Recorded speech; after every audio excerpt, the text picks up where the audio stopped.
يا أمي أقطف دوما أحلى الزهر سارت أعطر كل البيت تنتظر قدومك يا أمي. غیر ضروری بالوں کا مرد یا عورت کو کسی کریم سے ریموو کرنا جائز ہے لیکن مرد کے لیے بہتر ہے کہ وہ جو زیر ناف بال ہیں ان کو بلیڈ سے صاف کرے اور خواتین کریم یا کوئی ایسا پاؤڈر وغیرہ استعمال کریں. خواتین کے لیے بلیڈ کا استعمال خلاف سنت ہے. اور یہ جو بغلوں کے بال ہیں ان کو نوچنا سنت ہے. یہ جو بلیڈ سے صاف کرتے ہیں نا یہ اور گھنے پیدا ہو جاتے ہیں. آپ کہیں گے نوچیں کیسے, کھال ادھڑ جائے گی. تو وہ چونکہ بلیڈ سے صاف کر کے اتنے سخت بنا دیے ہوتے ہیں کہ اب نوچنا ممکن نہیں. تو اس کے لیے ویکس وغیرہ لگا کے نا وہ کپڑے سے کھینچیں تو بال جڑ سے اکھڑنا شروع ہو جائیں گے. تو پھر کچھ دنوں میں وہ بالوں کی جڑیں نرم ہو جائیں گی, پھر نوچنا کیا ہوگا, آسان. تو نوچنا بغلوں کے بالوں کا مرد کے لیے بھی عورت کے لیے بھی سنت ہے. اور ایک تو ثواب ہے نوچنے کا, سنت پوری کرنے کا. دوسرا اس کا فائدہ یہ ہے کہ بال پھر جلدی نکلتے بھی نہیں ہیں, اور جو نکلتے ہیں وہ بھی کیا ہوتے ہیں, بہت ہی ہلکے, اور بہت جلدی پھر وہ ہمیشہ کے لیے ختم بھی ہو جاتے ہیں. سمجھ رہے ہیں بات کو.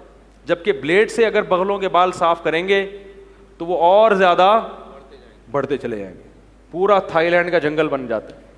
ہمارے فرماتے ہیں ایک مزدور, بہت سے لوگ تو صاف کرتے ہی نہیں نا بلیڈ سے نا, تو فرماتے ہیں ہمارے حضرت کے ایک ہمارے گاؤں کا ٹریکٹر ملازم تھا, وہ جو ہے نا وہ لیٹا ٹریکٹر صحیح کرنے کے لیے. تو حضرت تو بہت ہی نفیس تھے نا صفائی میں, میں نے صفائی کی ان کی قصہ, ان کی حضرت کی نظر پڑ گئی اس کی بغلوں پہ, بہت پریشان. فرمایا ایسا لگ رہا تھا کہ جوئیں اور کھٹمل کبڈی کھیل رہے ہیں. ٹھیک ہے, تو پورے تھائی لینڈ کے جنگل بن جاتے ہیں.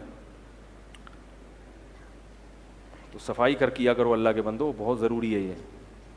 ہمارے والد صاحب کا انتقال ہو چکا ہے جبکہ ہماری دادی حیات ہیں. ہم پر اپنی دادی کی کفالت کی کیا ذمہ داری ہے جبکہ 2 چچا بھی حیات ہیں؟ سب سے پہلے تو چچا پہ ذمہ داری ہے, پوتوں پہ اس کے بعد ہے. لیکن چچا اپنی ذمہ داری پوری نہیں کر رہے تو پوتے کر لیں, دادی ماں کی جگہ ہوتی ہے. بلکہ ہونا تو یہ چاہیے چچا پوری کر بھی رہے ہو پھر بولے نہیں ہم جب ہیں تو چچا آپ نہیں, ابا نہیں ہے یا اماں نہیں ہے تو ان کی اماں تو ہے نا. تو یہ دادی نانی ان کی خدمت خدا کی قسم جنت ہے ان کے پاؤں میں اللہ نے رکھی ہے. بڑھ چڑھ کے خدمت کیا کرو, دوسرے کو کرنے نہ دو. سمجھ رہے ہو, پھڈا کرو اس پہ. سعودی عرب میں کیس عدالت میں آیا, ماں پہ جھگڑا, 2 بھائیوں میں لڑائی ہو گئی قاتلانہ. پولیس آ گئی, بھائی کیوں لڑ رہے ہیں؟ وہ کہہ رہے یہ ماں میرے پاس رہے گی. دوسرا کہہ رہا ہے ماں کس کے پاس رہے گی؟ میرے پاس رہے گی. نہیں آ رہی. ایک کہہ رہے اماں کو میں رکھوں گا, دوسرا کیا کہہ رہا ہے؟ اس پہ گتھم گتھا ہو گئے, پولیس انوالو ہوئی, عدالت میں کیس چلائے. پھر عدالت نے فیصلہ کیا 6 مہینے تمہارے پاس, 6 مہینے. تو یہ ہوتا ہے جس کو آخرت کا یقین ہونا کہ ماں اور باپ کی خدمت کتنا ثواب ہے, وہ تو لڑے گا, بولے گا بھائی کوئی بھی نہیں, میں رکھوں گا اپنے پاس. کون رکھے گا؟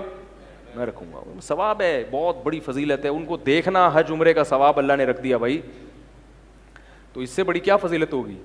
اور الگ بات یہ ہے کہ بھائی وہ کون سا بیچارے ہمیشہ زندہ رہیں گے, تھوڑے دنوں میں چلے جائیں گے وہ, پھر موقع نہیں ملے گا. پھر دعاؤں کا تو موقع ملے گا, جسمانی خدمت کا موقع نہیں ملتا پھر. تو دادی نانی ان لوگوں کو تو گھر میں رکھا کرو, ان کی ڈانٹے کھانے کا اپنا مزہ ہے خدا کی قسم. دادی ڈانٹتی بھی بڑی اچھی لگتی ہے, کہاں جا رہا ہے کدھر سے آ رہے ہیں بولتی ہے نا, غصہ تو بہت آتا ہے. ہماری دادی بہت اس طرح کی پوچھے, ہم لوگ ٹرالنگ کرتے ہوئے نکلتے تھے کہ دادی نے دیکھ لیا تو وہ ایک تو سنتی بھی اونچا ہے, مجھے کہاں جا رہا ہے, کیونکہ پنچایت بہت ہوتی ہے بوڑھوں میں نا. دادی کو بولو دودھ لینے جا رہا ہوں, مسعود لینے جا رہا ہے. ایک آدمی ٹینشن میں آتا ہے, بھائی دودھ لینے جا رہا ہوں, چیخنا پڑتا ہے. اچھا. ایک دن کسی نے پوچھا مسعود کہاں ہے, انہوں نے کہا چولہے پہ رکھا ہوا ہے. وہ سمجھی دودھ کہاں ہے پوچھ رہا ہے. ہمارے رشتے داروں میں ایک بوڑھی خاتون تھی, اونچا سنتی تھی, ان سے کسی نے کہا اکرم کہاں ہے, انہوں نے کہا الماری میں رکھا ہوا ہے. نے کہا اکرم پوچھ رہی ہوں بھائی. نے کہا اچھا میں سمجھی بکرم کا پوچھ رہی ہوں. ایک دن کسی نے پوچھا کہ نواب صاحب ہیں, ایک ہمارے محلے میں ہوتے تھے, انتقال ہو گیا اللہ مغفرت کرے, ان کی گاڑی جل گئی. تو وہ کہنے لگی ہائے ان کا تو بڑا نورانی چہرہ تھا. ہم نے کہا گاڑی کا چہرے سے, ان کا اچھا میں سمجھی داڑھی جل گئی ان کی. تو بوڑھے اونچا سنتے ہیں, ان کو 2-3 دفعہ چیخ کے بتانا پڑتا ہے.